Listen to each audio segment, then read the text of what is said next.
제가 아까 광고에도 말씀드렸지만 오늘은 교회력에 의하면 이제 종료주일입니다. 팜 선데이입니다.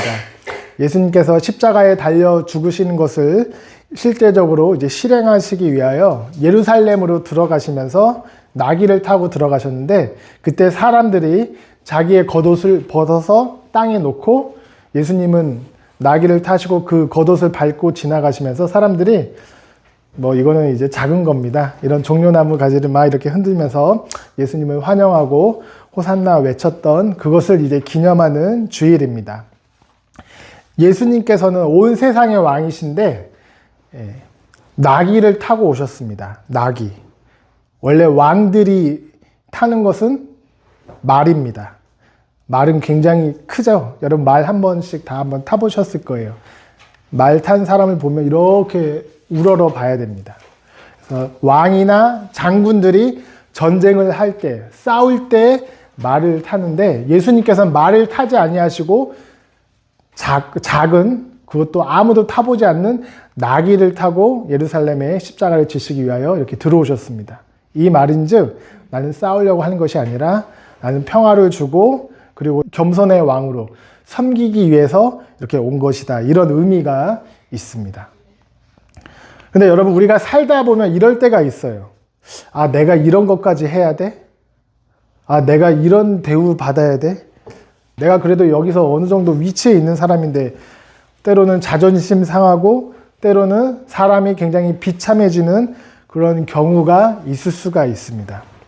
근데 오늘 본문에 나와 있는 예수님이 세례를 받으셨고 그리고 사단에게 시험을 받으셨거든요. 지금 사실 예수님이 내가 이런 것까지 해야 돼? 이런 대우 받아야 돼? 지금 사실 이런 상황입니다. 그래서 겸손하게 이 낮아지신 예수님이 세례를 받으시고 예수님이 시험을 받으신 것이 어떤 의미가 있고 그게 우리에게 어떻게 적용이 되는지 오늘 말씀을 통해서 한번 살펴보도록 하겠습니다. 먼저 예수님께서 세례를 받으셨습니다. 혹시 여러분 세례 받으셨나요? 혹시 받으셨으면 이렇게 살짝 표시를 해주시면 감사하겠습니다. 네. 세례는 여러 가지 의미가 있어요. 우리가 받은 세례는 여러 가지 의미가 있는데 제가 짧게 말씀드릴게요. 여기에도 적혀져 있습니다. 일반적인 세례 의미 주보에 다 적혀 있습니다. 첫 번째는 죄를 씻는 거예요. 사람이 손이 더러워지면 어떻게 하죠? 밥 먹기 전에 씻죠.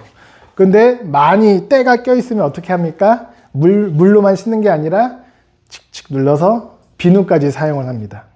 그런데 그거보다 더 심한 게 손이 오염이 됐으면 막 지워지지 않는 어떤 잉크가 묻거나 어떤 화학약품을 맞았거나 막 이러면 이거는 씻을 때 비누로 씻을 수가 없어요. 더 특별한 거를 아마존이나 이런 데서 주문을 해서 특별한 약품을 써서 손을 씻어야 됩니다. 사람의 죄라는 것은요, 사람이 우리가 하나님께 지은 죄는 그냥 물로 씻을 수 있는 정도가 아닙니다. 그냥 좋은 비누, 고급 비누 가져가 와서 그걸로 씻을 수 있는 정도가 아니에요. 나의 영혼에 묻은 이 더러운 죄, 이 찌꺼기는 예수님의 피로만, 예수님께서 흘리신 물로만 씻을 수 있는 것입니다. 그래서 세례에서 첫 번째 의미는 이 씻는 겁니다. 물로 씻는 거예요. 그래서 세례를 받을 때 물을 씁니다. 너의 죄를 예수님께서 씻어주신다는 그런 의미가 담겨 있습니다. 그리고 또 두 번째는 뭐냐면 연합하는 거예요. 예수님하고 세례를 통해서 하나가 되는 겁니다. 그래서 예수님하고 같이 죽고 예수님하고 같이 부활하는 그것을 의미를 하는 거예요. 그리고 마지막 세 번째는 인치심이는데, 이건 뭐냐면 쉽게 말하자면 도장을 쿡 찍는 겁니다. 세례를 받음으로 인해서 천국의 하나님의 자녀가 되는 도장을 영혼에 꾹 찍어주는 겁니다. 그래서 너는 내 거야, 이런 사인이 일반적인 세례의 의미입니다. 여러분 혹시 세례 받으신 분들은 이런 의미를 다시 한번 떠오르시면 됩니다.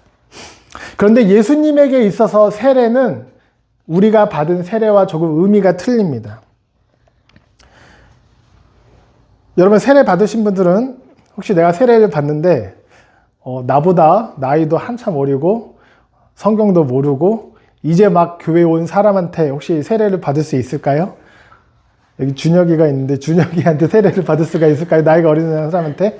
아니죠. 예, 일반적으로 세례는 나보다 더 영적인 권위가 있고 그리고 이렇게 기름 부은 안수 받은 사람에게 이렇게 세례를 받습니다. 그런데 오늘 본문에 보시면 9절에 보시면 예수님께서 갈릴리 나사렛으로부터 와서 요단강에서 누구에게 세례를 받으셨죠? 요한에게 세례를 받으셨습니다. 물론 세례 요한은 굉장히 유명한 선지자예요. 굉장히 영적으로 예수님의 앞길을 인도하는 사람입니다. 하지만 여러분, 하나님의 아들이, 즉 신이 인간에게 세례를 받은 거예요. 이건 말이 안 되는 겁니다. 예수님은 의인이세요. 깨끗하신 분이세요. 씻을 게 없으신 분이세요. 그런데 이 의인이, 세례 요한이 비록 훌륭한 선지자라도 그는 태어날 때부터 죄인이잖아요. 의인이 죄인에게 세례를 받으시는 겁니다. 그리고 예수님이 세례 요한에게 세례를 받을 때 무릎을 꿇었을 거예요. 고개를 숙였을 거예요. 세례 요한이 머리를 붙잡고 세례를 했을 거예요. 여러분, 이거는 말이 안 되는 겁니다. 종이 그 주인에게 고개를 숙이고 인사를 해야 되는데 이게 뒤집힌 겁니다. 뿐만 아니라 세례 요한이 세례를 베풀 때 그 당시에 많은 사람들이 세례를 받으러 왔습니다. 그런데 그 많은 사람들 중에 누가 껴 있었냐면 창녀도 있었고요. 그 다음에 많은 사람들에게 손가락질 받는 그런 세리도 있었고 아주 질이 안 좋은 사람들이 와서 세례 요한에게 세례를 받았습니다. 그리고 오히려 나는 깨끗해. 나는 좀 괜찮아. 나는 그래도 하나님 잘 믿어. 이렇게 생각하는 사람들은 세례 요한에게 세례를 받지 않고 멀리서 구경만 했어요. 그런데 예수님이 세례 요한에게 세례를 받기 위하여 그 줄 서 있는 죄인들 사이에 이렇게 껴있는 겁니다. 지금 예수님이 그런 수준으로까지 낮아지신 거예요. 뿐만 아니라 예수님이 세례를 받은 건 어떤 의미냐면 온 인류의 죄를 짊어지기 위해서 세례를 받으신 겁니다. 예수님이 오시기 전 구약 시대에는 자기가 죄를 지었으면 이렇게 양이나 소를 이렇게 끌고 갑니다. 그리고 제사장 앞에 딱 가요. 그러면 뭘 하냐면 그 죄를 지은 사람이 양에게 손을 딱 얹습니다. 그러면 자기의 죄가 이제 안수를 통해서 그 양이나 소에게 갔다고 그렇게 됩니다. 그러면 그 양을 죽임으로 인해서 나의 죄가 이제 사함을 얻게 되는 거예요. 근데 세례 요한이 예수님에게 안수를 하고 머리에 손을 얹으면서 이 온 세상의 죄가, 온 인류의 죄가, 저와 여러분의 모든 죄가 예수님에게로 이렇게 옮겨지게 되는 겁니다. 전가가 되는 거예요. 그래서 세례 요한이 말하기를 뭐라고 얘기를 했냐면 예수님을 보고 보라, 세상 죄를 지고 가는 하나님의 어린 양이다. 세상의 죄를 지고 가는 어린 양이다. 저 어린 양은 나중에 잡혀 죽을 것이다. 찢길 것이다. 즉 십자가에 달려 죽을 것이다. 이렇게 얘기를 한 것이에요. 그래서 여러분, 나귀를 타고 종려주일에 오신 그 예수님이 사람에게 세례를 받으시면서 온 인류의 죄를 지시면서 그렇게 낮아지시고 낮아지신 것입니다. 우리보다 더 낮은 자리로 가신 거예요.